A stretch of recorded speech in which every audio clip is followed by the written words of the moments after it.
Knowers, selamat datang di channel RB Centinau. Channel informatif yang bakal kasih tahu kamu fakta-fakta menarik dunia. Membahas tentang Palestina pasti tidak terlepas dari penjajahan dan penindasan oleh Israel. Semenjak Israel memenangkan perang selama 6 hari melawan bangsa Arab pada 50 tahun yang lalu, sejak saat itulah bangsa Palestina hidup dalam ketidakadilan. Banyak dari mereka yang mengungsi ke negara lain karena kekalahan perang yang menyebabkan wilayah mereka semakin kecil dan tidak jelas menempatkan perbatasannya. Selain karena hal itu, inilah fakta yang harus diterima Palestina saat ini. Fakta yang pertama, Palestina tidak boleh memiliki tentara. Salah satu isi dari perjanjian damai Israel-Palestina adalah hak milik Palestina dan semua aspek militer dikuasai oleh Israel, baik darat, laut, maupun udara. Palestina tidak memiliki perlindungan dan pertahanan. Itu sebabnya kompilasi terjadi bentrokan antara Palestina dan Israel hanya rakyat melawan tentara. Saat pihak Israel dengan bebas menembak mereka, rakyat Palestina hanya membalas dengan batu. Fakta yang kedua, wilayah tepi barat terbagi menjadi 3. Selain jalur Gaza, tepi barat diakui internasional sebagai masa depan Gatra Palestina. Namun, seperti yang kita lihat di peta, tidak dikuasai sepenuhnya oleh otoritas Palestina. Dalam isi perjanjian Oslo kedua pada tahun 1995, tepi barat menyetujui menjadi 3 area, yaitu area A, area B, dan area C.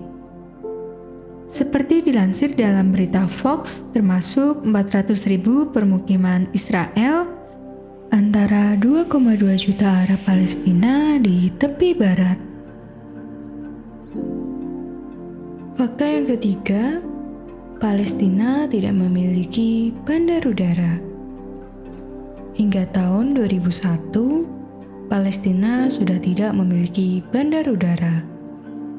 Satu-satunya bandar udara kebanggaan milik Palestina, Gaza International Airport, yang terletak di selatan jalur Gaza, saat ini hanya tersisa puing-puing usai diserang oleh pasukan udara Israel pada 4 Desember 2001. Seperti dilansir dalam stepfeed.com, ketika masih beroperasi, Bandar Udara Internasional Gaza tersebut mampu menampung hingga 700.000 penumpang dan beroperasi selama 24 jam penuh dalam 7 hari. Bandar udara ini pertama kali beroperasi pada 24 November tahun 1998. Artinya hanya 3 tahun beroperasi, sangat singkat. Peresmian dihadiri oleh 2 tokoh politik penting, yaitu Yasser Arafat dan Presiden Amerika Serikat saat itu, yaitu Bill Clinton. Kini, akses terdekat warga Palestina untuk terbang adalah melalui Bandar Udara Ben Gurion di Tel Aviv, Israel. Tentu saja perlakuan tidak menyenangkan pasti mereka alami.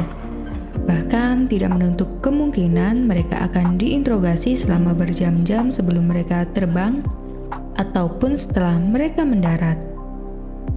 Pilihan lainnya adalah melalui bandara di Amman, Yordania, atau di Kairo, Mesir. Dengan konsekuensi, mereka akan menghadapi berbagai pemeriksaan ketat oleh militer Israel di setiap pos perbatasan. Fakta yang keempat, perlakuan diskriminasi. Ketika rakyat Palestina memutuskan untuk mengganti kewarganegaraan menjadi Israel, mereka tetap mendapat perlakuan diskriminasi.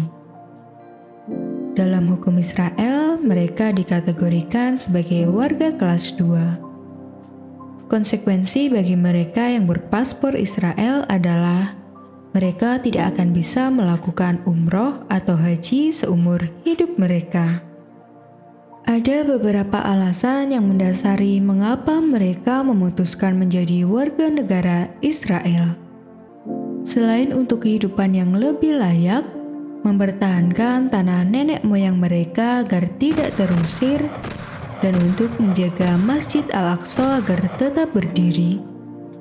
Karena mereka yang sudah berpaspor Israel akan lebih mudah untuk masuk ke kawasan Masjid Al-Aqsa. Fakta yang kelima, krisis air. Air merupakan hal yang sangat vital bagi kehidupan. Namun, pemerintah Israel menerapkan skema pembagian air di wilayah penduduk Palestina, di mana warga Palestina memiliki akses terbatas terhadap sumber daya air di tanah mereka sendiri. Konsumsi air di Palestina, tepatnya di tepi barat, adalah sekitar 79 liter per kapita perharinya pada tahun 2014.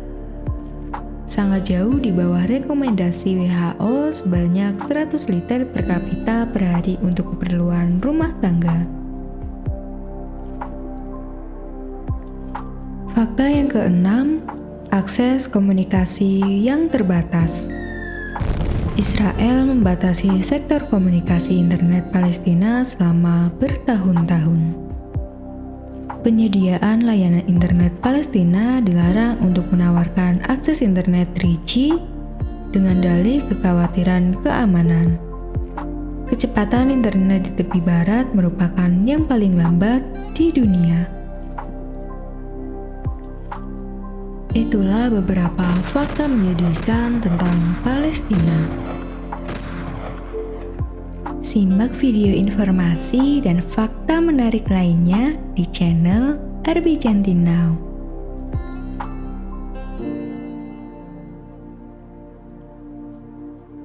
Dan untuk mendapatkan informasi-informasi unik lainnya, jangan lupa untuk subscribe dan nyalakan lonceng notifikasi agar kamu tidak ketinggalan info terbaru. Like, komen, dan share agar channel ini berkembang. Thanks for watching.